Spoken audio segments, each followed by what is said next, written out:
Welcome to Recovering Evangelicals, a podcast for people who were once very comfortable in the Christian faith until the 21st century intruded and made it very hard to keep on believing. I'm your host, Luke Jansen. And I'm Scott Dyer. Scott, you and I have long ago left the world of Young Earth Creationism and superficial biblical literalism, right? I hope so. How long has it been for you? Oh, I think it was a long time, I don't know, more You've than 10 left years. it decades ago. Oh, yeah, yeah. Do you ever miss those days? Yeah, no, not really. Have you ever been anti-science yourself? I don't think so, because I mentioned many times how much I love science. But there was a time in my life when I believed that, I believed that science had maybe gotten off on a wrong track in some respects, but not anti-science. No, I don't think that ever happened. Okay.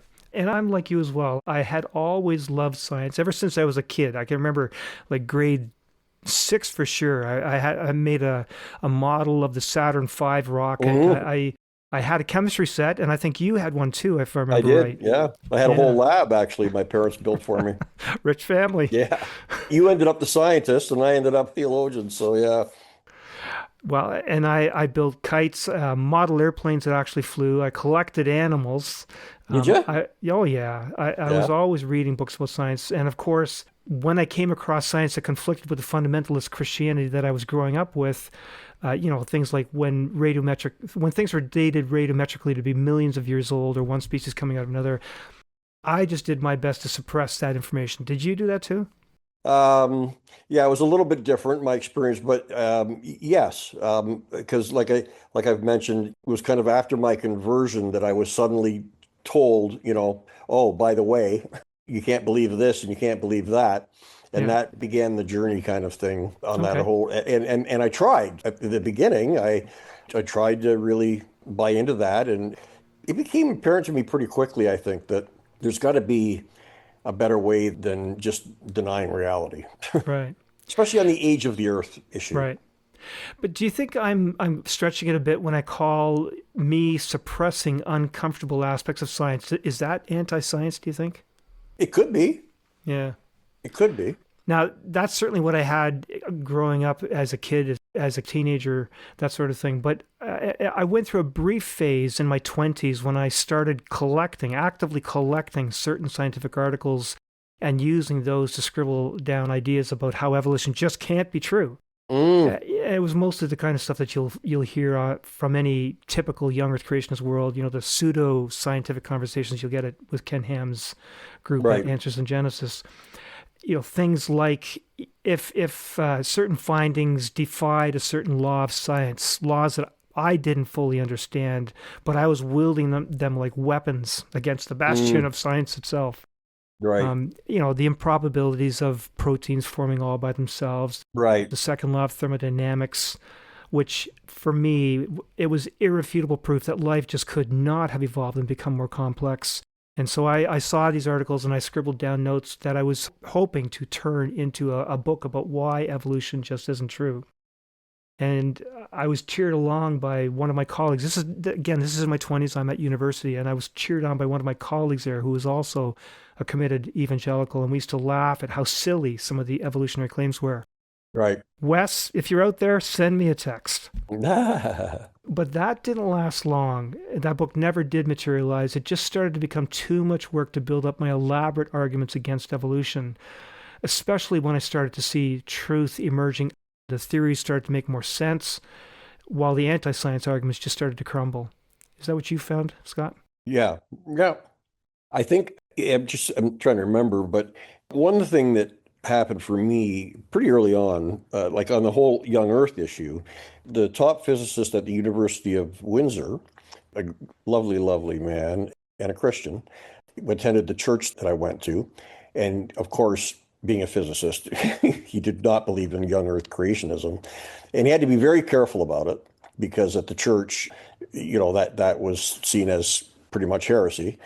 And anyway, because of, again, my love of science, I kind of took a liking to him and so on. And that was kind of very helpful to me to realize that was the beginning of me realizing, oh, this isn't the only way to look at things. Hmm. The fundamentalist way is not the only way to look at things. Right. So, yeah, I really do credit him for that. Hmm. So your story and my story, that is a long time ago in our personal histories. That was then, this is now. Yeah. As I continued to move further and further away from that fundamentalist world, young earth creationism and anti-evolutionism just became completely irrelevant issues for me. Those ideas were as far behind me as childhood belief in Santa Claus. And my social group completely changed. Everyone around me was also completely comfortable with millions of years and gradual evolution, to the point that I almost developed the attitude that, come on, Luke, move on. Nobody believes in that stuff anymore, right? You probably had that attitude, say, 10 years ago. You would say, like, that whole anti-evolution, anti-science world, you just say, that's so far behind me. Nobody believes that anymore. Yeah, it's kind of interesting because at one point when I was kind of in the ID camp, I was starting to think that, oh, there's a lot of scientific pushback on evolution, which isn't true. But Hmm. that's how it's often presented, right? But yeah, having kind of got beyond that, for sure, when something's no longer relevant to yourself, then it's Hmm. pretty easy to think, well, it's really no longer relevant to anybody, Exactly. right? Yeah. This is where I'm going with this long introduction. That's what I want the listeners to hang on to. This is the reason we're doing this episode. Just in case there are listeners out there who say or said, as soon as they clue into what this episode is about, they'll shake their head and they'll go, come on, not again. No one believes in that stuff anymore. And yet, my social media feed still delivers up annoying headlines and private posts which remind me that fundamentalism and anti evolutionism are still very much alive and well. Large swaths of Western society are still swimming in that world. And so, yes, we still need to be talking about this stuff, pushing back on young earth creationism wherever it pops its head up, playing whack-a-mole, as we said with Joel Duff last week. Yeah, as evidence of that, if you look at what we've been through in our society in the last 5 years with COVID really brought out the whole anti-science issue, Right. and how the evangelical community was so I don't know the word, I'm looking for a word, but I guess just, kind of, Annoying. huh? Annoying? Yeah, I annoying don't know for where you're sure. going. And even dangerous, like Okay. that attitude. I mean, I personally know one person in particular who died for having that view. Right. Like Yeah. these things can matter. It's not Yeah. just intellectual. It's not just a thought experiment, right? Yeah. There are real consequences. Right. So, yes, we do need to still be talking about this stuff. We need to bring them up to speed on a worldview that's more consistent with the same kind of science that gives them their cell phones and their medicines. And it's not just the young earth creationist crowd. Even people who are largely on board with modern science and evolution, I sometimes feel I need to point out to them how they unconsciously speak in ways or about things that still perpetuate certain aspects of young earth thinking. Mm. So let me say that again. These are people who say, yeah, I'm an old earth creationist, but many of the things that you'll hear them say, it's unconscious, but it's still young earth thinking and talking, especially when it comes to human evolution. So we need to be pushing back on that. And one of the people working at the front line of that pushback against anti-science and anti-evolution thinking is Dr. Janet Kellogg Ray and her new book that we're going to talk about today. Dr. Ray has over 2 decades teaching as an adjunct biology professor at the University of North Texas and holds a PhD in curriculum and instruction. She's already an author of 2 books, and she's just releasing a 3rd one this summer, August 13th, through Eerdmans Publishing. We've had her on the podcast before, about 2 years ago. That was episode number 138, and we've got her on again. Janet, it's great to have you on. Yeah. Thanks. I'm so happy to be here. We'll talk about your latest book in a few minutes, but first, let's get to know you a bit better. You wear a lot of hats. You're a teacher, a science educator, an author, and a speaker. Which one fits the most comfortably? Ooh, I think they can all be summed up as a teacher. I'm Yeah. definitely a teacher at heart. Don't start a conversation with me if you don't want to hear all the facts and figures and the story behind it. So I love to talk about science. I love to talk about evolution. and how that fits with a life of faith. And so I think teacher is probably the biggest hat I wear, because I find myself fulfilling that in all of those aspects that you just described. So you're the kind of person that when you learn something, your automatic urge is, I want to tell somebody else about this. Absolutely. You get me. You get me. It's painful. I have to share. I have to share. Well, I'm a kindred spirit. I'm the same way. I love to learn, but I love to learn Yep. so that I can talk to other people about what I've learned. Absolutely. And Luke is in the same boat because he's also a teacher. All right. Yeah. Okay, so tell us about the focus of your work as a science educator, your target audience, and the message you're trying to bring. My focus for all of the books, and in including this third book, is to bring the science in a accessible, usable way. I write for non-scientists, and I want to talk about the evidence, because what I have found over the years is that what people who reject evolution know about evolution tends to come from anti-evolution apologetics resources. And so I always want to start with the evidence. I want to present the evidence in a user-friendly way, hopefully in an engaging and possibly humorous way, so that non-scientists or even scientists who haven't studied this particular field can feel comfortable with the evidence. And in doing that, I want to present the evidence in a way without compromising the evidence. I'm not going to be one that's going to present evidence with concordist apologetics. It's going to be what you would hear, what you would read in a evolution textbook, in a biology class. It is the evidence, pure and simple, for those who may not have ever studied or been presented with the actual evidence for biological evolution, and why evolution is the foundational theory, the underlying scaffolding for all of modern biology, medicine, conservation science. So I want to start there. I want to start with an examination of the evidence. And then I like to then look at the evidence in light of a person who's trying to live a faith-filled life, whatever that faith happens to be for them, and why those two things, being a person of faith and a person of science, as the science is, that the actual science evidence, not concordist arguments, but the actual science, why those two things are absolutely positive and then not in conflict. So you've already begun to answer the second question, or a follow-up question I was going to ask. So most of this science education is being done in an evangelical setting of some kind. Usually, yes. Yeah. Usually, that's my background. I'm no longer would consider myself an evangelical, but that's definitely my background, and that's the language I speak. I Right. completely am fluent in evangelicalism. And how about family gatherings? Is that part of your mission field? You know, my dad makes an appearance in this third book, because my own personal children that I had and raised have these precious nicknames for me, like the questionnaire and the questioning beast. And I say that I come by it naturally because my dad loves, when I go travel to visit him, he loves to talk into the wee hours of the night. And I am not a night person, but I do that for him, because his favorite question in discussing evolution is always, okay, well, what was before that? Well, what was before that?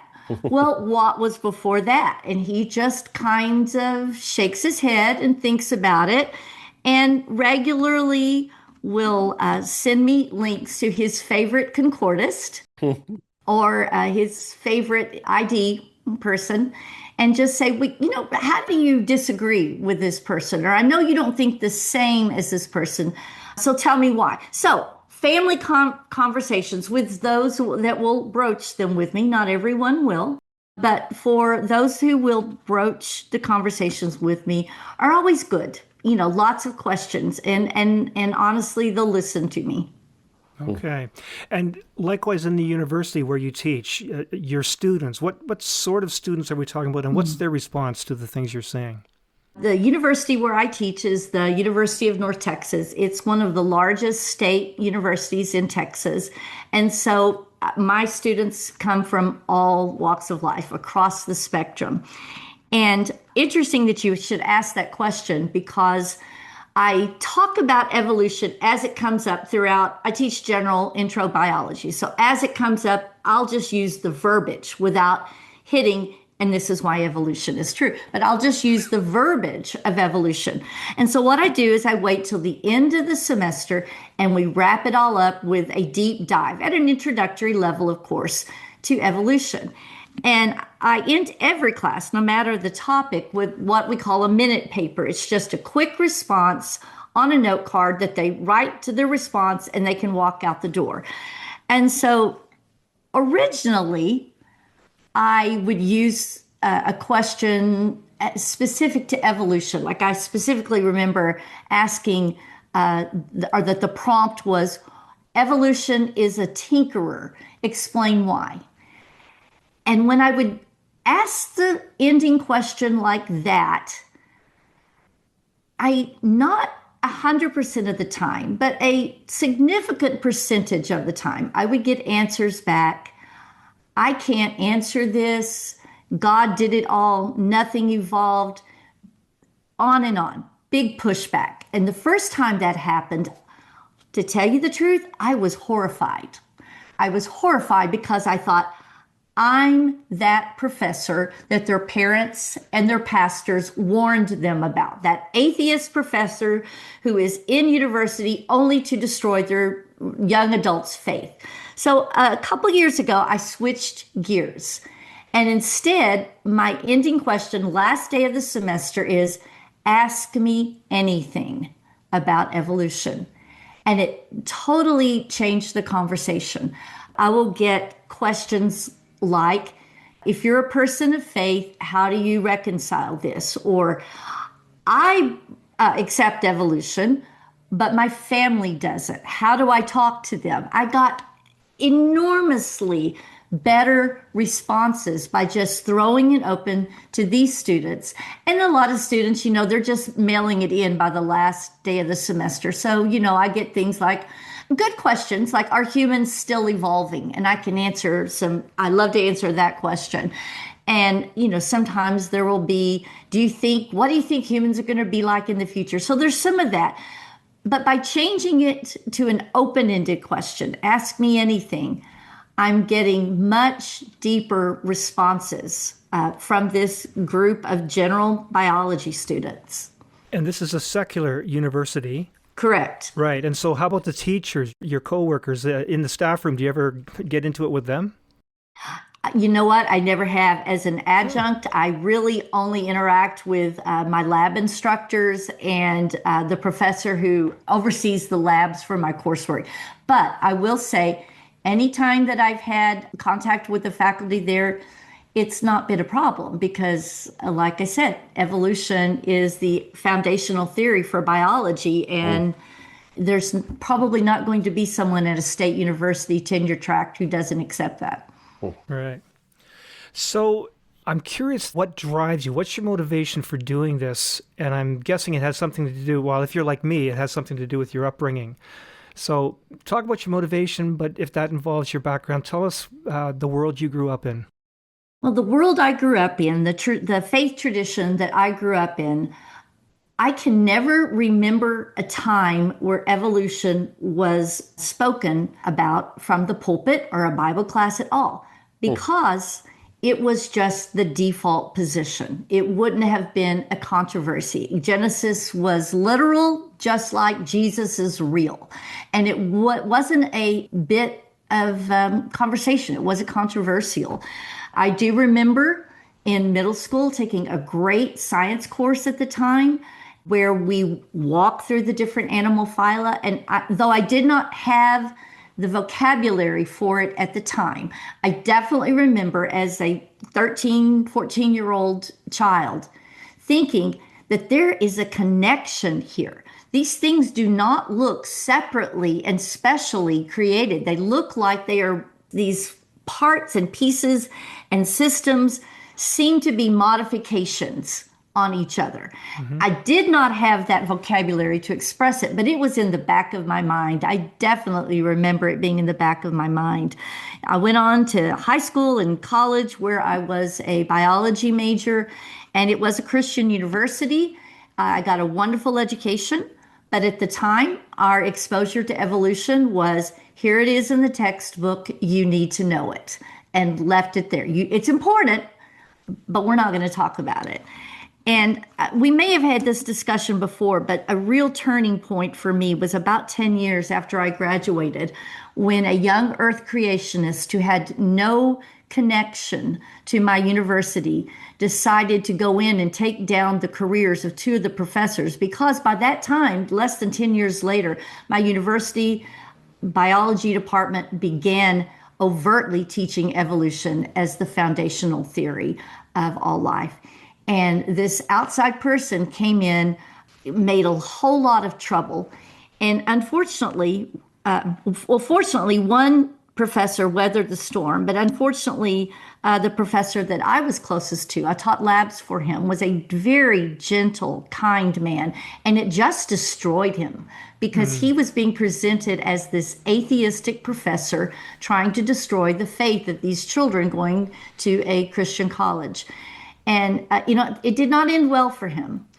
And I remember then as an adult thinking, okay, I've got to know more about this. I know the basics, but I don't know about the underlying theory for the area in which I got my degree.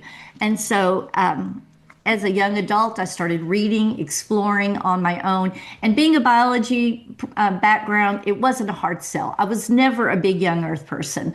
I would try to, make it work in my mind, like close your eyes and squint, and maybe I can make the fossil record be the days of creation. So the age of the earth wasn't a problem. And once I began to read, especially read people of faith who accepted evolution, it wasn't a hard sell for me. So my motivation comes from my own background of having questions, but no vocabulary to ask the questions, no vocabulary to have the discussion. So that is why my heart is for the non-scientist who has just been told that you cannot accept evolution, particularly the topic of this new book, human evolution, if you are a person of faith. And so I want to explain the science in a user-friendly way, and I want to make it clear that anyone can be a person of faith and accept completely every bit of the evidence for evolution. I don't draw back on any of it. I don't take a concordist position on anything. And, that might be a bit controversial, but I don't. And so maybe you could kind of explain what you mean, just for the sake of our general audience, what you mean by concordist. Taking a concordist position is where a person tries to find Bible in science or science in the Bible. And probably the most textbook example of that would be to say the verse, in the beginning God created, is the Big Bang. And so that's where you find the Big Bang in the Bible. And, there's other ways where we try to force fit science into the Bible or the Bible into science. And we can't accept it, what science says, if we can't somehow make it line up and concord with what we read in the text. Right. Okay. Okay, so let's talk about the book. That's why we've got you on. You've already written 2 before this one, Baby Dinosaurs on the Ark, which challenged the tendency of traditional Christianity to interpret the book of Genesis overly literally. And we had you on a couple of years ago when you released your second book, The God of Monkey Science, which challenged the tendency of traditional Christianity to be anti-science. And now you've got this third book about a peculiar tendency of traditional Christianity, something about catching fish using their feet. No, but that's a new one for me. Okay. Joking aside, why don't you tell us why you chose that eye-catching title and give us a thumbnail sketch of this third book? Well, my third book, as you said, evolution science, finds its way into the first two. But this third book is a deep dive into human evolution. When I talk about human evolution in my university classes, I always tell them or about the thing that will set my hair on fire is to say, if we came from monkeys, why do we still have monkeys? And so monkeys have always been a problem for evolution acceptance. They were a problem with Darwin, even though Darwin really didn't write that much about human evolution. He wasn't all that interested in the evolution of humans. The Scopes trial at the first part of the 20th century wasn't about evolution. Scopes didn't get into trouble for teaching evolution. Scopes got into trouble for teaching human evolution, for violating the Tennessee Butler Act, which forbade the teaching of human evolution. And then in the first part of the 21st century, the Kitzmiller versus Dover decision court case, again, was about teaching evolution and balancing it, so to speak, with intelligent design. But monkeys, again, in all of the court cases, in the conversations outside the courtroom, it was all about, my kids know we didn't come from any monkeys. And so, my question in my mind as I approached and started researching for this book is, what's the problem with monkeys? Why are we so offended by monkeys? There are people, and you guys have talked about this before, that will dip their toes into the pond of evolution. They're okay with talking about the shape of the Galapagos finch's beaks, or they're okay with talking about the tortoises on the islands, shape of their shells, and the voyage that Darwin took on his 5-year voyage of discovery. They may dip their toe into there, and they're okay with antibiotic resistance and maybe the connections to evolution and things like medicine. But if you want to broach the topic of human evolution, for some reason, that's a hard no. Stop the bus, we're getting off. It's a hard no when it comes to human evolution. It's just seen as a bridge too far. It's like, tell me about the finches, tell me about the tortoises, tell me about antibiotic resistance, but don't tell me I am related to apes or fish, and certainly don't tell me that I had my origins in organic muck in a primordial earth. Don't tell me that. To be told that humans have an origin that delved that deeply into the history of life is seen as insulting somehow. It's truly taken as an insult. It's offensive, and for people of faith, it's considered inconsistent with being an image bearer of God. In other words, to say that humans evolved is to say that we are nothing more than creatures, only different by a matter of degree from a crab or a worm or a monkey, heaven forbid, that we are no different. And so that was a big motivation for my book. It's just those readers who human evolution is just a hard no. It's seen as insulting. And honestly, for readers, that it may not be a hard no, but sometimes it's hard to wrap your head around how we got these sentient, intelligent beings from a primordial cell in the muck in the early earth. And so I kind of wanted to approach it again as a teacher. How can we start and build a case for human evolution?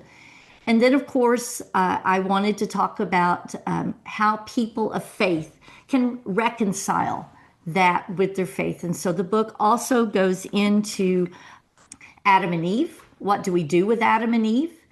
And also, how does this square with what our feelings about being God's image bearers are? And I try to wrap up the whole book with, I'm not backing off of this. I'm not backing off of any of the science. We can't, with any intellectual honesty, back off from the science. So if we are people of faith, what do we do with it? Where do we go from here? So I'm going to mention very quickly the 7 chapters in your book so that the listeners know the scope of what you have covered. But then after I've mentioned them, feel free to just hopscotch through them. So your first chapter, you really delve deeply into human evolution. In the second chapter, you start at the beginning, the origin of life, becoming eukaryotes.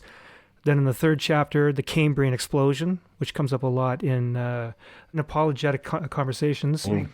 Then in chapter 4, worms becoming fish. Chapter 5, fish becoming amphibians and then reptiles and mammals. Chapter 6, apes, primates, and humans. And then chapter 7, the family of hominids. So that's the scope that you've covered, and maybe you want to say a few things about any one of those.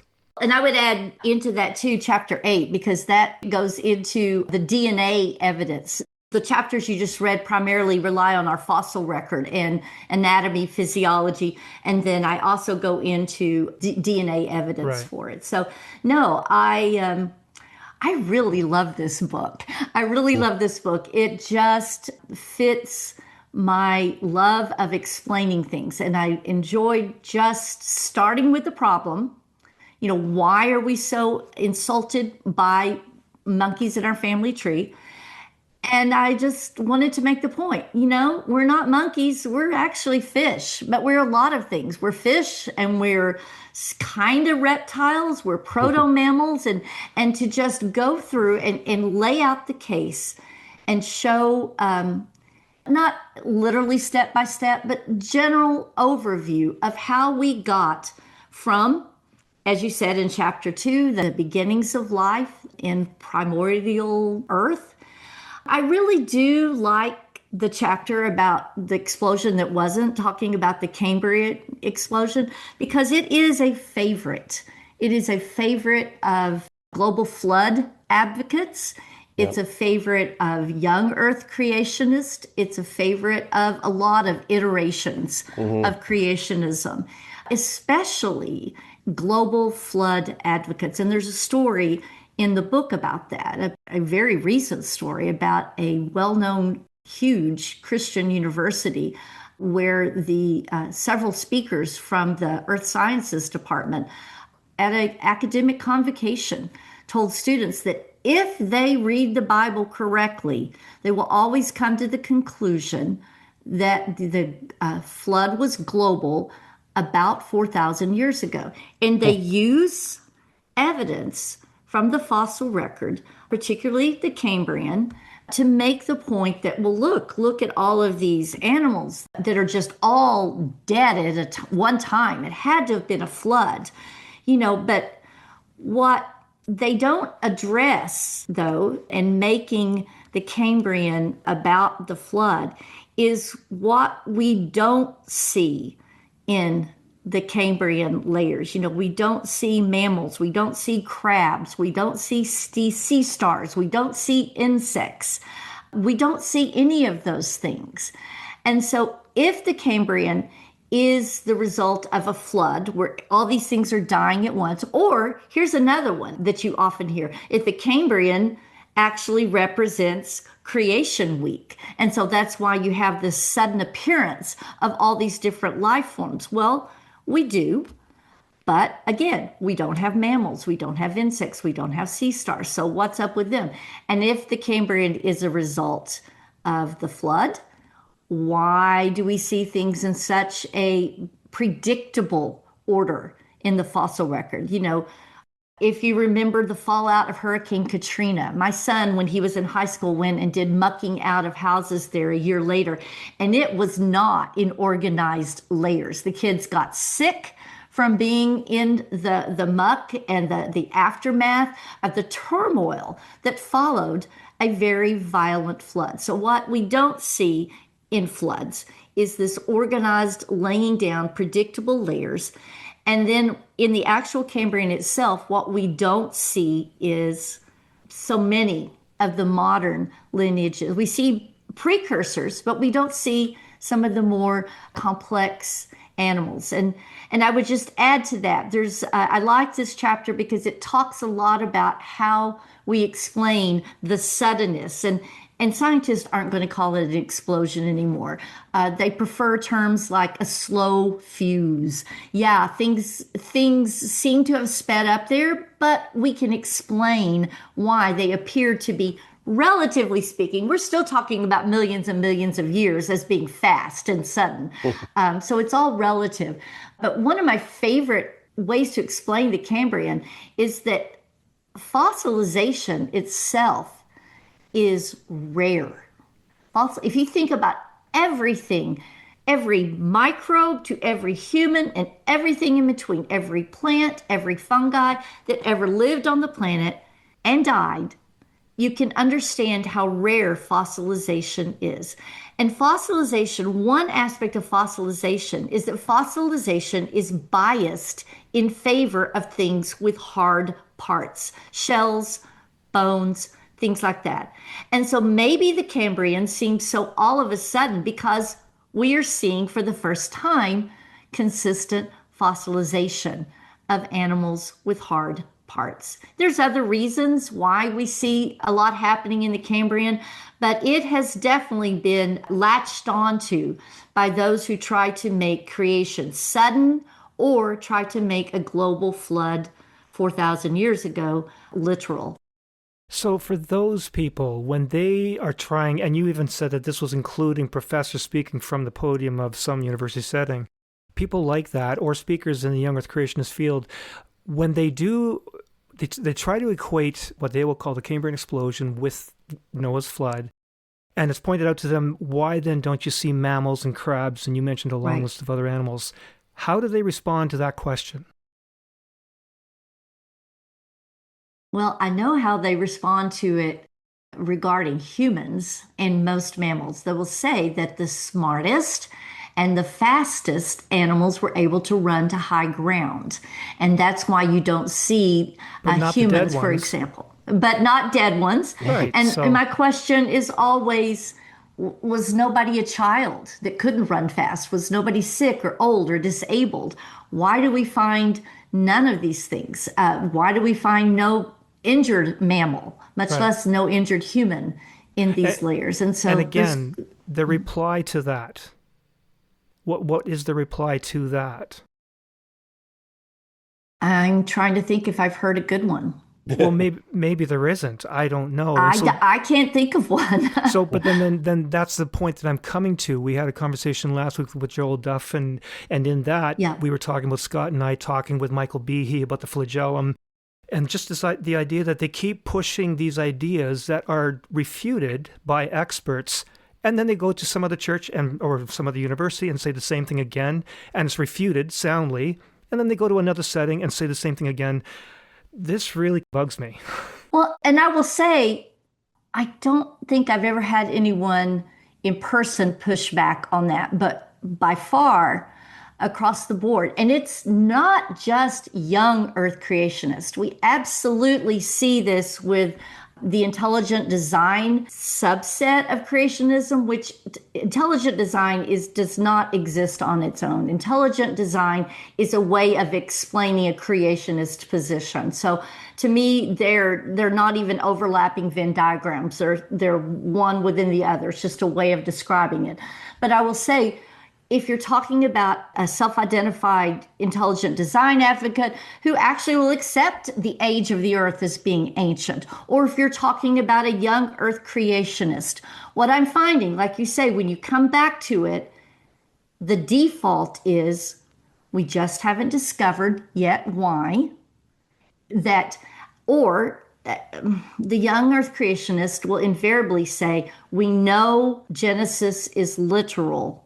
Therefore, we know this is a fact. Right. They begin, like I said this in the book, that if you start with a preconceived idea, you're never going to be wrong. You're never going to be wrong. If the Bible is true, then these things are fact. And since we know the Bible is true, I should say, not if the Bible is true, but since we know the Bible is literally truth, the way 21st century people interpret truth, then this can be the only conclusion. And so maybe that answers your question. That's generally what I come across, is regardless of whether you're young Earth, old Earth, or you tend to talk more in the language of intelligent design.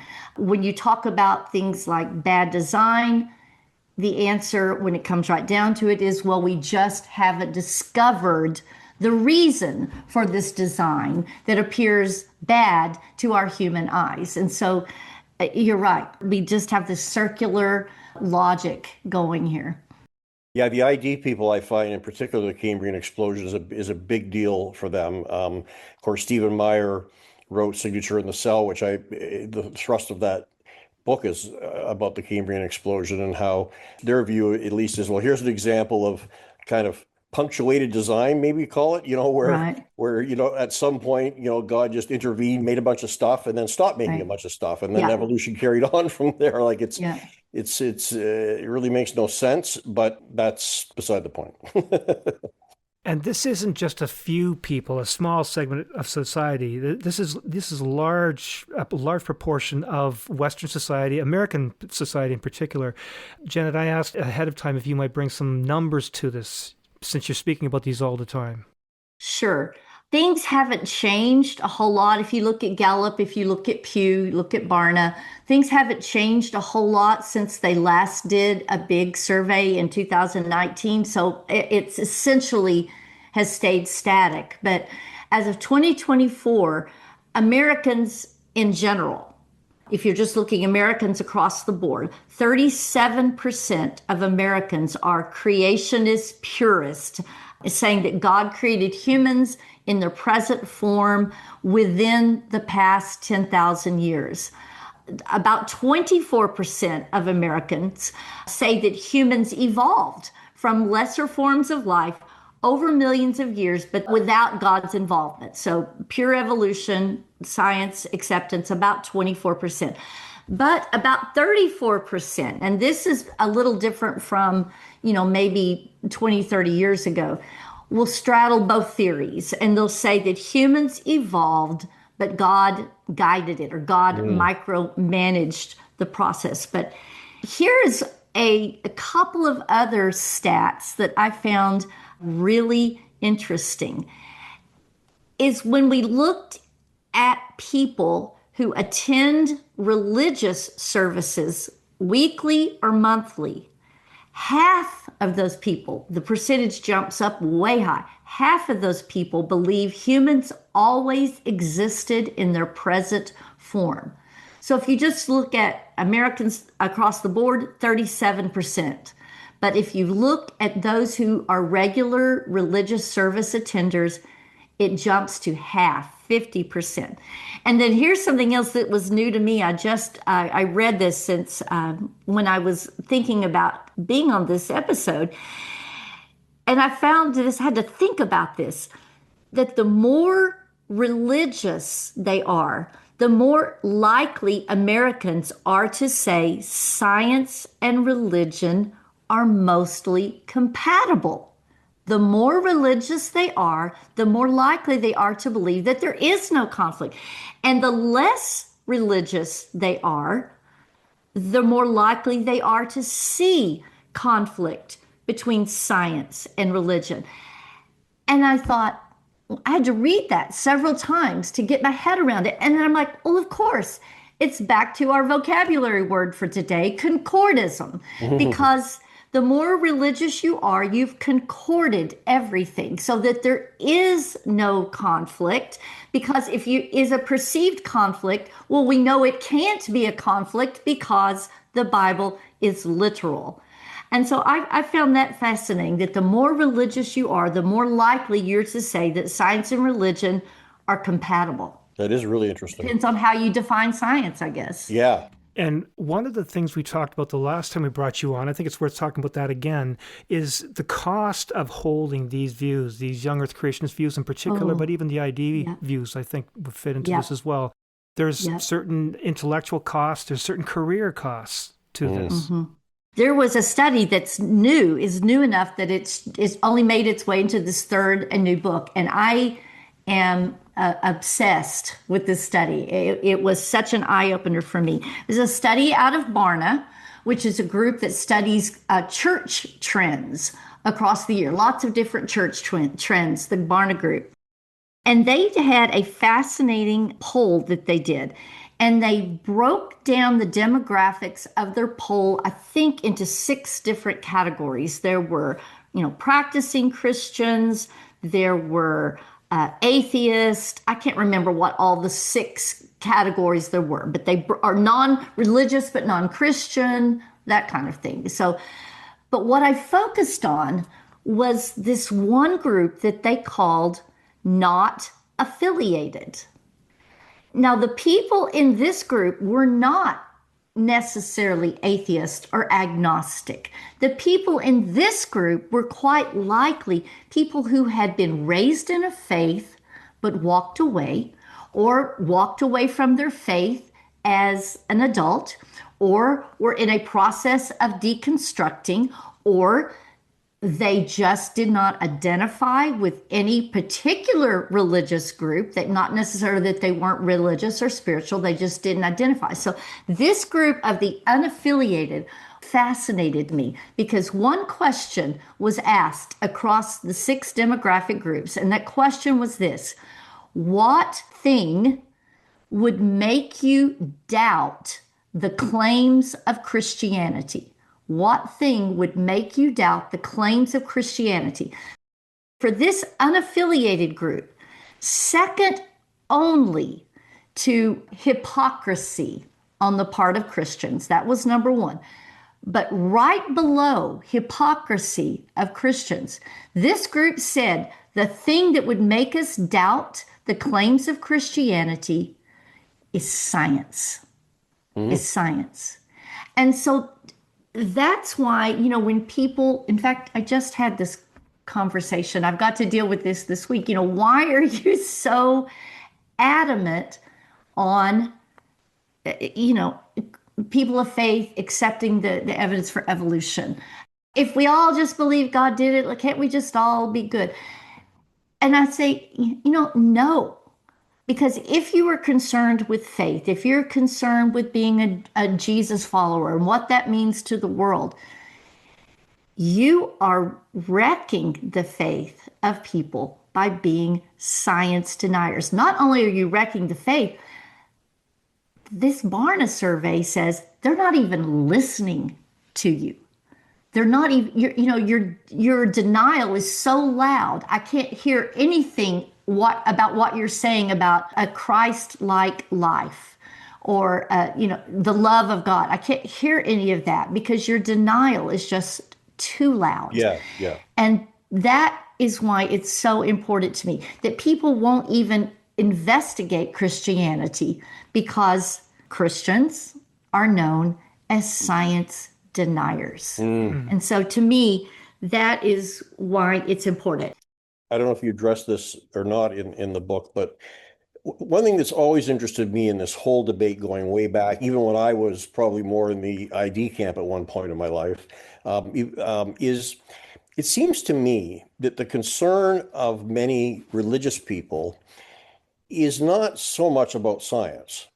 The concern is that if you accept this science, it ineluctably leads to the only possible conclusion that we live in an atheistic, materialist, naturalist universe that cares nothing about us, that we're in no way exceptional, and therefore and then it leads into morality where, then anything goes. Hitler's quote, "I don't see why man should be any less cruel than nature," just a whole nihilist thing.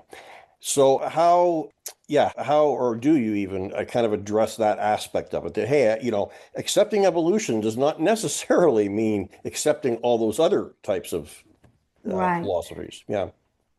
I thought a lot about that. In fact, the whole last chapter, the 12th chapter of the book, addresses that. Just, where do we go from here? Right. Where do we go from here? Are we just going to be nihilists and say, we're just the current apex species, and one of these days we're going to be extinct too? There's a song that I reference by a really interesting independent songwriter who wrote a song called The Important Song. And this particular young man came out of a faith tradition himself. He's no longer there, and he wrote this song, which you can agree with it or you can disagree with it. But what you can't do is ignore the questions it's asking. And it asks, basically, so how do we live? If we are just the current apex species, how do we live? Right. And what does that mean? And so that is what people of faith have got to struggle with. The struggle can't be just ignoring the science. If we ignore it, that doesn't solve the problem. How we approach the world, what we do in the world as God's image bearers, and what all that means, it has got to be done in light of reality. We can't ignore reality and go from there. The fact is, humans evolved. Humans have a physical origin. The earth isn't flat. We don't sit on the back of a turtle. None of those things are true. So where do we go from here? When you were talking, I was almost thinking of anti-vaxxers. It's like somebody meets a Christian and they talk about their faith and so on, and they have a good conversation, and the person's maybe impressed, they're a charitable person and so on, and they say, oh, and yeah, and by the way, I think vaccines are completely fake, and it's like that's the end of the conversation. That's Yep. I don't want, and that's kind of what you're saying, that as soon as you realize that these people are willing to just deny reality. Yeah. That's the end of the conversation. It's, I think of my own dad, for example, who's I've had many conversations about faith with, and for him, he says, I just can't park my mind. I'm a scientific, he was a pharmacist, and so he's a kind of scientific background and so on. And I agree. I say, yeah, well, you're absolutely right. And I don't think you have to, but in his life, that's the way it's been presented, right? Mm-hmm. And then what I think also perpetuates that is on the scientific side, the people like Richard Dawkins or Neil deGrasse Tyson mock people of faith Mm-hmm. and say, Right. believing in anything except science is to believe on the basis of no evidence. They're not willing to, they can be as hard line in that respect as the other side, so that it just perpetuates the whole thing. Right. Yeah. Right. I'm not sure if I've shared this story with you guys before, but my husband and I have a friend who is an elderly and long-time professor at Oxford. And he's also a very devout man of faith. And when we first met him, the Baby Dinosaurs book had just come out or was about to come out. And so I was talking to him about that. And he looked at me, in his Oxford accent, which I cannot reproduce, but he looked at me and said, you are still talking about that? Like, can you be a Christian and accept science? You're still talking about that? And I'm like, yeah. He goes, here, meaning the UK, the conversation is not that. The conversation is, can you be a scientist and be a person of faith, not the other way around? No. And so I think that is the corner we are backing ourselves into. Mm-hmm. And this Barna research just demonstrates that. Mm-hmm. It does seem to be, in some senses, this whole issue, especially evolution, somewhat uniquely American, somewhat, and maybe Australian, given the androgenesis people. But it does seem to be that it is a much bigger issue in North America than it has been in Britain, for example. They never had a Scopes trial, That now they did have a debate with Huxley and Wilberforce and so on, but that was about 100 and some years ago, Right. and they they moved beyond that. Why do you think that is? What is kind of uniquely North American about this, and really American in a lot of ways? think you would definitely have to go back to the point of the Scopes trial. Mm. And I wrote about this actually in The God of Monkey Science. This was fascinating to me. Is that the Scopes trial was basically a perfect storm of evolution breaking its way out of the academy and into public education, and historical biblical criticism breaking its way out of the academy and into the pulpits. And so now we have these academics and their ivory towers telling us the Bible isn't the literal spoken words of God, that humans have input on this, and you're telling us that we came from monkeys. Right. You're telling our children they came from monkeys. And so what you see growing out of that perfect storm is the American evangelical movement. And we walled ourselves off. We created our own universities. We created our own. You could go from preschool to university to seminary and never leave an evangelical school. We started our own publishing houses, our own media networks, our own TV stations, our own music. There's a whole industry of contemporary evangelical Christian music. We listened to our own, we read our own, we were educated by our own. And so we have this anti-intellectual bent about us in American evangelicalism or in this movement. And on top of that, we have this history of for decades being told that scientists are lying to us. They're lying to us about evolution. They're trying to make us atheist. And so we have this built-in distrust of science when you're talking about medicine, vaccines, COVID, when you're talking about climate science. We have been conditioned, those of us who have been in the evangelical world, to think that scientists are lying to us and that scientists, for some reason, are out to get us and trying to make us all atheists. So, that's my best explanation of why it seems to be a North American issue, although we've been fairly good about exporting it to Canada to some degree and to definitely Australia. Yeah, no, for sure.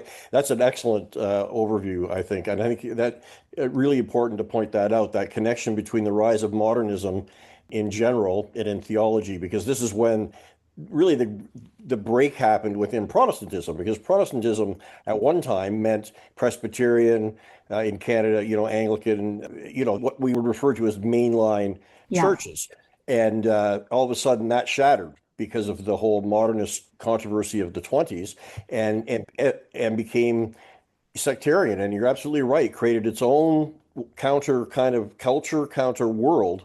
And I could see how those two things were kind of a perfect storm. Okay, folks, we're getting a little bit short on time. We still have some to go, but there is one thing that I did want to come back to. We did touch on this, but I want to get into it in a lot more detail, and that is the title of your book, Fish with Feet. Here's the thing. The vast majority of people who accept evolution won't bat an eye if one says we evolved from apes, and they would be wrong on that point. Or that we evolved from ancient hominids. And most of those would nod in complete agreement about humans having evolved from four-legged, burrowing, a shrew-like animal. But when you say that we evolved from fish, most people are going to they're going to take a few steps back away from you. But I think there's a lot of reason why you've picked that title, a lot of truth in that concept, and I think there's a lot of thought-provoking detail in that concept that we evolved from fish. Right. And this is where the biology teacher in me comes out. Life is organized using phylogenies, which is a big term that just means evolutionary history. And within the evolutionary history of life, we can identify large groups. So, for example, the first vertebrates are animals with a backbone and an internal skeleton. The first vertebrates on our planet were fish. Okay. And then from those first vertebrates, from the first fish, we see the first tetrapods, four-limbed animals diverging from the group of vertebrates. And then from the first tetrapods, we see The first amphibians, like frogs and newts and salamanders, diverge from the tetrapods. And then we have the first animals that called amniotes that could lay their eggs on land. And we have the amniotes diverging from those first amphibians. And then the amniotes diverged into reptiles and mammals. And then within mammals, we see all the different groups of mammals, including most of the familiar warm fuzzies that we keep as pets or livestock, and humans. A biologist will organize these in what is called a clade. A clade includes a common ancestor and all of its descendants. So think in terms of a common ancestor and all of its descendants. You cannot evolve out of a clade. So amphibians did not stop being vertebrates when they branched off from the vertebrates. Mammals did not stop being mammals when they diverged from the vertebrates. Rodents did not stop being mammals when the rodent line diverged. A rat didn't stop being a rodent or a mammal or a vertebrate when the rat lineage diverged. So a mouse or a rat is all at once a rat or a mouse and a mammal and an amniote and a tetrapod and a vertebrate all at once. And I've said this in the book, but being in a clade is like being in the Hotel California. You can check out, you can go extinct, but you can never leave. So once you are in a clade, you are always in that clade. You are always part of that clade. It's a nested hierarchy of understanding how life evolved on our planet. So back to what I originally said, that vertebrates, the first vertebrates were the fish. Humans are nested. Humans, being mammals, being tetrapods, are nested within that larger vertebrate clade. When we began to walk on land with four limbs, when we began to have eggs and reproduction that wasn't tied to the water, we were still a part of that clade. Humans are then part of the mammal clade. We didn't stop becoming mammals when humans branched off from the mammal clade. Humans are still mammals. Humans are still vertebrates. Humans are still fish biologically, and we bear within our physiology, Dr. Luke, and our anatomy, we bear the testimony of all of that nesting hierarchy of all those clades of which humans are a part. So I didn't want to just focus on the monkey part. I didn't want to just focus on the monkey part. I wanted to make the picture bigger and broader and saying, yeah, apes, definitely, but also fish, also reptiles, also the earliest cells that we have evidence of. Yes, we are all a part of it, and it is all a part of our story. And you mentioned how that's all reflected in physiology and anatomy. You pointed those out. But in embryology, we can see a lot of these. There's so much evidence in embryology of this progression. Maybe you want to say a few things about that. Well, another example that I talk about in the book is that vertebrate embryos all basically start out the same. Human embryos early on have eyes on the sides of their head like fish do. And during embryological development in mammals, the face comes together to form the human face or the puppy face or whatever kind of mammal animal that you're talking about. But you see that common embryological development there. Not only that, all chordates at some point in their development have a post-anal tail, humans included. It absorbs before birth. All vertebrates, no matter what they are, have these pharyngeal gills as embryos that in humans, they become absorbed in our neck, in our jaw, different structures in our ear. But we had them like all vertebrate embryos have. We share these common traits. It's astonishing. It's almost like you're watching evolution in real time. It makes total sense from an evolutionary point of view. It doesn't make any sense from a de novo creation point of view, because like, why would God create a human to go through the stages of being a fish and and so on and so forth? It really doesn't, he could, I suppose, but it doesn't really make a lot of sense, but it makes a lot of sense within that framework. Right. I was also going to ask you, so what about DNA? What about, well, let's even getting down to that level. Are we our own fossil record? In other words, can we look at DNA and see evolution right in our DNA? Absolutely. Again, it's a nested hierarchy. Humans, Homo sapiens, share almost 99% of our coding DNA with chimpanzees, modern chimpanzees. As a matter of fact, and this blows some of my students' mind, I can see it on their faces, we are chimpanzees' closest living relatives, and they are ours. In fact, humans and chimpanzees are more closely related via DNA than are chimpanzees and gorillas. The DNA differences between humans and chimpanzees is less than the DNA differences between chimpanzees and gorillas. So we see at the level of DNA, we see this connection there.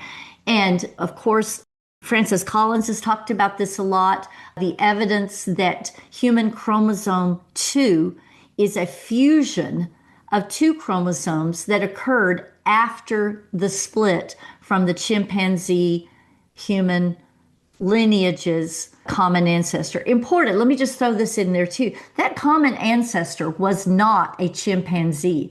The common ancestor was a chimpanzee-like animal, but from the point of that diversion, one lineage led to chimpanzees and bonobos, and one lineage led to humans. So, there's that. We share DNA with mice. We share DNA in common with fruit flies. We share DNA in common with fungi. In fact, you can insert human genes into a fungi, into a yeast, and they work. But probably the biggest smoking gun, so to speak, of evidence in our DNA, for me, are the endogenous retroviruses. And I could talk a little bit about that. Yeah. And, endogenous retroviruses are viruses that infect our cells, and they have the ability to insert themselves through a reverse transcriptase into the DNA of that cell. Now, that's no big deal if it is a somatic cell or a body cell. But if a virus infects a germ cell, cells that make gametes, eggs and sperm, and inserts itself into the DNA of the cells of these germ cells, then that viral DNA can be passed down from generation to generation following that infection. So basically, when we find these evidences, scars, so to speak, of these endogenous retroviruses in the human genome, in the human DNA, we are looking at scars from infections deep, deep in our past. So this was fascinating to me. There is a family of ERVs, endogenous retroviruses, that are common in both humans and chimpanzees. Not a surprise, humans and chimpanzees have some of the same infectious processes. In humans, there are 211 of these endogenous retrovirus scars. In chimpanzees, there are 208 from this same family. 205 of those instances are in common, are found in both humans and chimpanzees, and it's even better than that. They are inserted into the same chromosomes in both humans and chimpanzees in the same locations. I cannot even tell you off the top of my head what the chances of that are statistically. It's astronomical, to the point of being impossible. And so the obvious answer is, in a common ancestor of humans and chimpanzees, these endogenous retroviruses infected germ cells. And from that common ancestor, humans and chimpanzees emerged. And so it's no surprise that we find 205 of these infections in common located on the same chromosome and inserted into the same location. And so it's not just our anatomy, it's not just embryology, it's not just our physiology, it's actually in our genomes. Wow, that's fascinating stuff.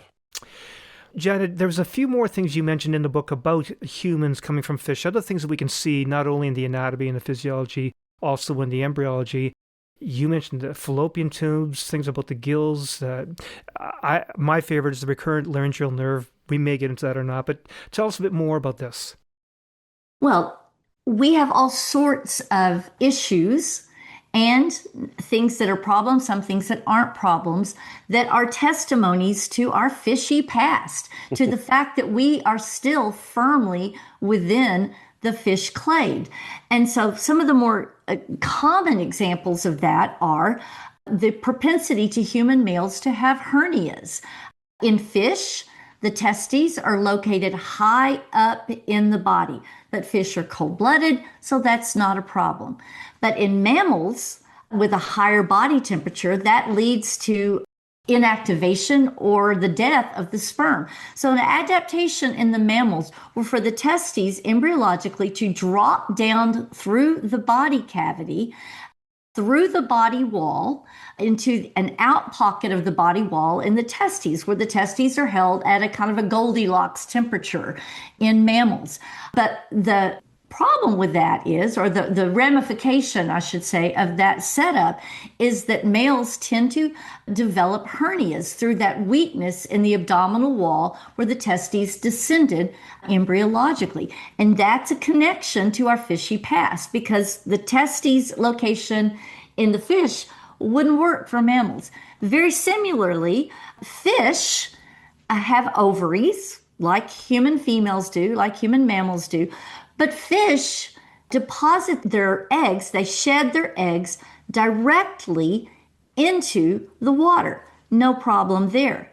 But with mammals and humans that retain their embryos internally and the embryos develop inside the mother's body, there had to be an aftermarket add-on, so to speak, to connect the ovaries with the uterus where the babies develop. And that's the fallopian tube. But the ovaries are not connected to the fallopian tube.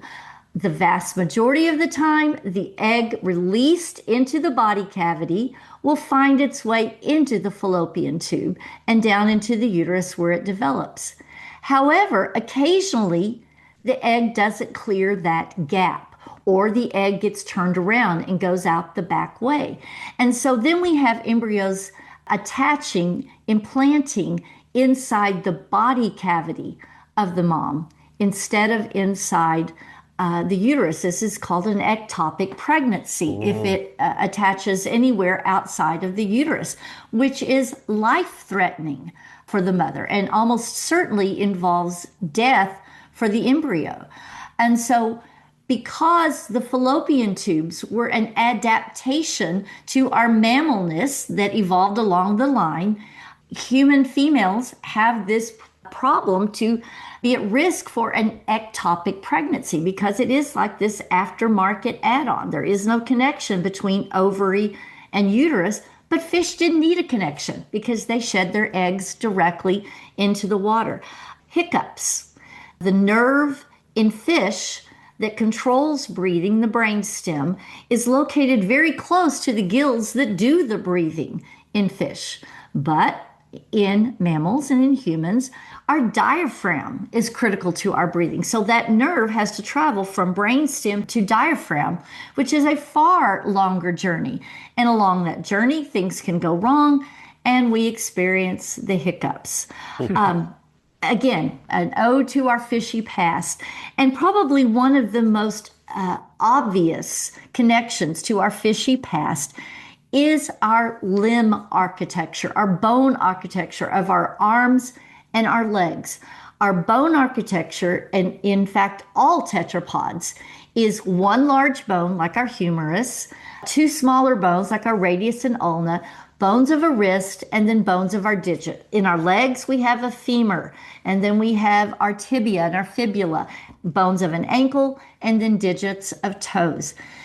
The first time we see this tetrapod limb architecture, one bone, two bones, lots of bones of a wrist, and then bones of digits. The first time we see this in the fossil record is in a fish, in a lobed fin fish, is the first time we see that architectural pattern.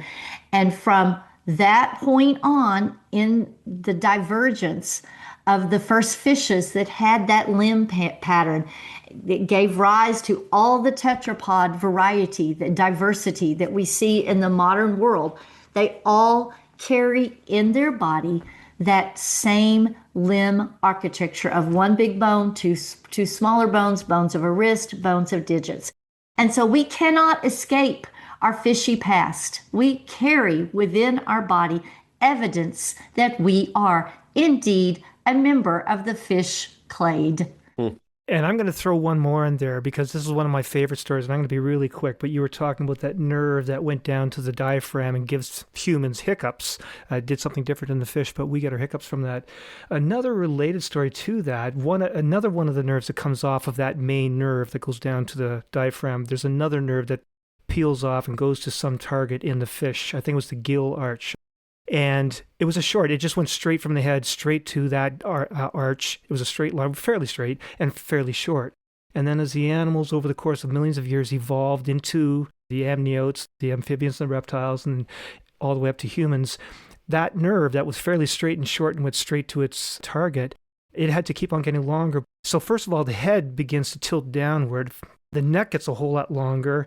The heart sinks down in the chest. And so this little nerve that goes straight down to the target that it had for it now begins to have to do a U-turn. It travels a certain distance, then has to do a 180-degree turn and come back up to its original target. In humans, for example, that detour is a fairly significant one. It's about 10 centimeters, 4 inches, where that nerve has to go down and then all the way back up to its original target. In the giraffe, that's going to be 5 meters. It goes all the way down 5 meters and then has to come all the way back up again to its original target. And then if you think about the sauropod dinosaurs with those tremendous necks, that was a 28-meter diversion. And so the point in all of this is you can see how that makes sense in an evolutionary scenario where these animals are morphing from one into the other. It does not make sense in the context of a creation where God says, I'm going to make giraffes, I'm going to make humans, and I'm going to make sauropods. Doesn't make sense. Mm-hmm. Exactly. What you're saying is if you were starting from scratch, you wouldn't do it that way. But it shows that it didn't start from scratch. It built on something that was already there and figured out a way to work around it in a sense and still be successful. Yeah. Okay, folks, we're getting really short on time. I'd like to get personal with Janet. I'm curious where you're at now. What topics and questions are you wrestling with now? Are you on that slippery slope that Scott and I have often talked about? Oh, I am a permanent resident of the slippery slope. Absolutely. If it weren't for the slope, I wouldn't be slipping at all, I guess. What I wrestle with, and specifically in some of the areas of science and evolution, is that I have a faith. I am a person of faith. I'm a Jesus follower. I have said I am no longer in an evangelical tradition, but I can't give up on Jesus. And so that's where I am on that. But what I struggle with is how to have a God with all of the traits and characteristics that I've been taught that he or she or non-binary has. All of these traits of God, and being okay with God being for lack of a better way of saying it, the underlying wisdom of all that is. And I'm not sure what that means. But the underlying wisdom of all there it is, but not the micromanager. I have let go of God as a micromanager. And that's what I'm still debating within my own head. What does that look like to be a God believer, but not in a God that is a micromanager when it comes to the universe, Right. when it comes to the diversity and the proliferation of life on our planet? What that means for God to be the underlying wisdom of it, that in God's wisdom, God is okay with it, that God is okay with how things evolved. And it was okay for that, what took place, that God is not a micromanager. And it's gone beyond a struggle, because that is a belief that I have, that God is not a micromanager. But I'm just trying to figure out how to describe God otherwise. And I'm not sure I ever will be. And maybe that's okay. Right. Maybe that's okay. Maybe that's okay. Yeah, it's interesting. I mean, that sounds somewhat similar to a deist position, right? That God is kind of, he's there, he's transcendent, but or he or she, or like you said, but not micromanaging. So the universe runs on its own steam, but there's still something beyond that. I know for myself, it's the same thing. I have the same issue. One thing that I've been thinking a lot about lately is, one thing the Bible does express quite a bit is this kind of cosmic struggle, just the struggle of life, the struggle, and it elicits that too. I mean, the Bible is a record of terrible things, really, it really is. And then in the case of the gospel accounts of Jesus and so on, the whole struggle there with empire and death and all these kind of things. So could it be that something is emerging out of this struggle? That something eventually, so it's kind of an eschatological view, I guess, that something eventually is going to come out of this struggle that will have been worth the struggle, I suppose, and that's a matter of faith. But anyway, that's something that I've been messing around with in my own mind. I know you think about the same things. Well, I would push back a little bit on being a deist position, because I'm going to steal this from my friend Luke here, because I do find that there is an underlying force of love. Right. Okay. In the universe. And I don't know that that's necessarily conducive to a purely deist. That's true. Position. Yeah. And so, again, as I have found at this point in my life, and this is coming from an old debater, so this is huge. I'm okay with not having all the answers. Yeah. I am really okay with that. And so I can say I believe in a force of love and how that has been manifest through religion. And I can believe in a wisdom, whatever that means, and still not believe that God is dotting every I and putting every molecule in place and giving cancer to the people who got cancer and that kind of thing. Right. Yeah. Okay, so Janet, before we go, is there anything that you want to say, get the last word on anything in particular about this book that's coming out in August? Well, I guess it's kind of like your children. It's hard to pick a favorite, but I am in love with this book. This was probably my favorite one to write. I loved researching it. I loved, like I say, I am a talker and a teacher at heart, and I loved constructing the story of humans. I loved doing that. And then I thought, if I heard this story for the first time, what would my questions be? What would I like to ask me, Janet, the author? And so the last part of the book consists of anticipatory questions, that if I was hearing this for the first time, what would my questions be? And so I really enjoyed writing it, and I hope people really enjoy reading it. Okay. Sure they will. Okay, so Janet, there's one last question I often will ask our guests. I'm going to ask the same question of you, but I'd like to give a little bit of context. I asked you this question the last time you were on. If we would just take a listen to this from several years ago. Instead of outright denying the science. Yeah. Wow. And what will your third book look like? Oh, it's already living in my head. But don't. I made the mistake of telling my editor that before Baby Dinosaurs completely came out, and the next thing I know, I had a deadline in my inbox.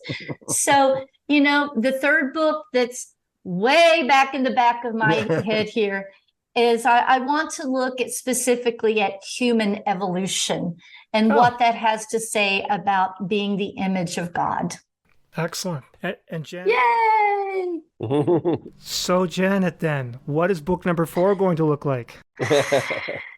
I always have a book living in my head. I do have an idea. I've got to, but it is an idea, and I've got a few ideas about it. So any input is appreciated. I would like to look at the evolution of reproduction. I would like to look at the evolution of reproduction. I think there is a lot that is applicable to a lot of controversy that we have, at least in the States. I don't know if you guys have it up north, but what is a man? What is a woman? Can a man be pregnant? And there's just all, and the one that really gets me is there are only 2 genders, XX and XY, which is just biologically incorrect. And so I want to look at, kind of like we did with human evolution, I would like to look and trace the evolution of reproduction in all of its formats: sexual reproduction, asexual reproduction, gene sharing, gene transfer, that kind of thing. But that is, do not tell my editor that, because it is way back in the back of my mind. I've got to do a lot of research on it. There's one really interesting aspect of that I find so fascinating that I often ask about, and people don't really know what to do with this.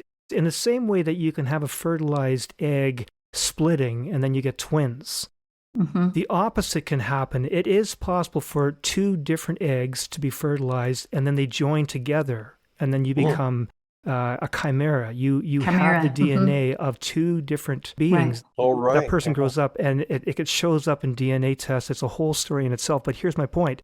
I'm wondering what happens if one of those eggs is male and one is female, and that becomes one person. I've heard of that. I'm really curious. Of that. I've heard of that. I've heard of people having biopsies or whatever, and they found Y chromosomes in a phenotypically female person. The main issue is out of, the same spaces are the ones that are saying, I'm going to misquote the scripture, but male and female, he created them both, and so if the Bible tells us that there's only male and only female, then there's only male and only female. And again, I tend to be, one of my kids tells me that I'm overly optimistic to a fault. So I'm not sure if that's coming in here, but I want to think it's because people have not ever been exposed to any other science. And, we'll see. We'll see if the book appears and how such a thing would be accepted. Yeah. Well, here we are already talking about the 4th book. We have to finish off this episode I on your know. Janet, it's been great having you on, as always, and we are looking forward to having you on again. Thank you so much. It's always fun to be on Recovering Evangelicals. Love it. Thanks, Janet. All right. Thanks, guys. Okay, Bye. talk to you later. All the best. Bye-bye. Bye-bye. You've been listening to Recovering Evangelicals with your hosts, Luke Jansen and Scott Dyer. Send your comments and suggestions for new episodes to lukejjansen@gmail.com. Join our private discussion group on Facebook by searching for the Recovering Evangelicals podcast group. Look for the logo that you always see at your favorite podcast catcher and ask to be let in. Subscribe to lukejjansen.wordpress.com if you want to get advanced releases and group posts. Or browse through our archive for a full listing of all our previous episodes. And please help the podcast by sharing with a friend and leaving a review at your favorite podcast catcher.